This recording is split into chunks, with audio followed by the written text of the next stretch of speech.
Let's talk Exit by THAMES Kosmos. THAMES Kosmos. Thames Kosmos. I don't know if it's the river or not. Who knows? But look, this game is cool. Now, I'm not going to talk about the mechanics of this game in this video. You say, Brian, why would you not do that? Stan Lee says every comic could be someone's first comic. You're right. It is. And that's true. But the reason I'm not is because I talked about the mechanics of how you play these exit games in my abandoned cabin review, and I thought I did a pretty good job. Not to pat myself on the back, what I mean by that is I make rules mistakes, you know that.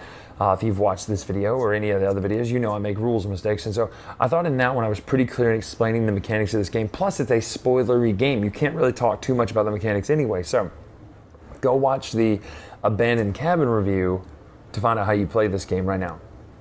So you're back. Clearly you didn't go and watch it, I'm aware. But here's the thing. If you did go and watch it, that's how you play the game. You have the cards that tell you, you can look at this card and guess this number by punching it into your wheel and pick up the card that the wheel now shows. This wheel is cooler than the abandoned cabin though, because it's in hieroglyphics. You know that when you open the box, that's not a spoiler. You know that from the back of the box actually.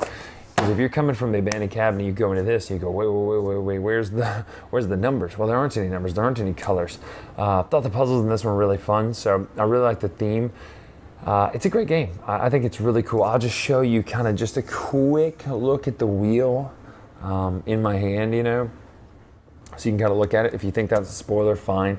If not, just know that we're going to do that. But these games they're doing a really good job pumping these games out, and there's a bunch of them coming in this series. So if you don't know about this whole escape room movement that's happening, if you haven't done a real one, then you may not appreciate these as much. But if you've done a real one and you want to create that moment for a fraction of the cost, you should definitely look into these games. So again, really though, if you want to see how the game's played, go check out the abandoned cabin, and let's look right now at just the wheel. I'm going to show you just the wheel, and we'll go from there. Just a quick overview, real quick though. There's hint cards too, and the hint cards, you lay them out, and it shows you how to, if you have trouble, here's hint number 1, hint number 2, hint number 3 of a certain puzzle. I do like that the hints are separated by puzzles.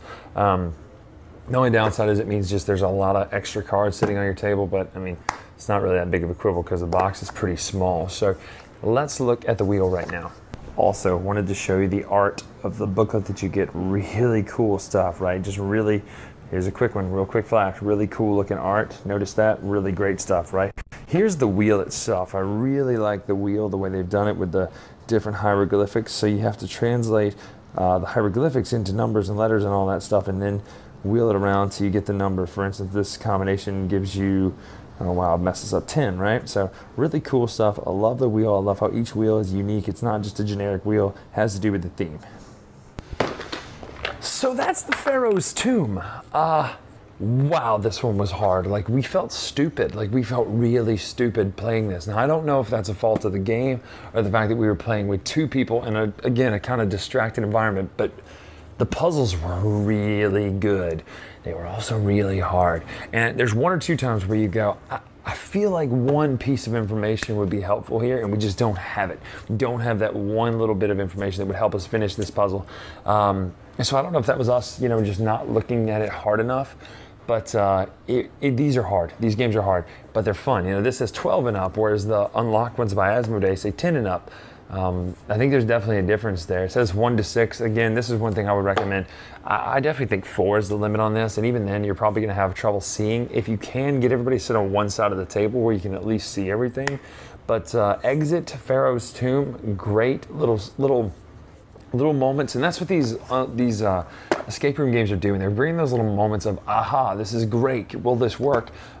These THAMES Kosmos ones do some cool stuff, and if you've played them, you know what I'm talking about. You're thinking outside of the box, you're doing these crazy things that you think, well, there's no way that's it, right? And it hits you and you go, oh, I need to do what? And it's really cool. So Exit the Pharaoh's Tomb, just as good as the abandoned cabin. I don't know, I like the abandoned cabin just a little bit more because it didn't feel like, we felt a little less stupid playing it. So I don't think that's what you base it off of course, but man, this theme is better. I really like the Pharaoh's Tomb theme better. I like the whole, you're buried in Egypt and having to decipher the wheel and stuff. That was a really cool thing. So Pharaoh's Tomb, THAMES Kosmos, you need to check it out and pick it up. It's really, really cool.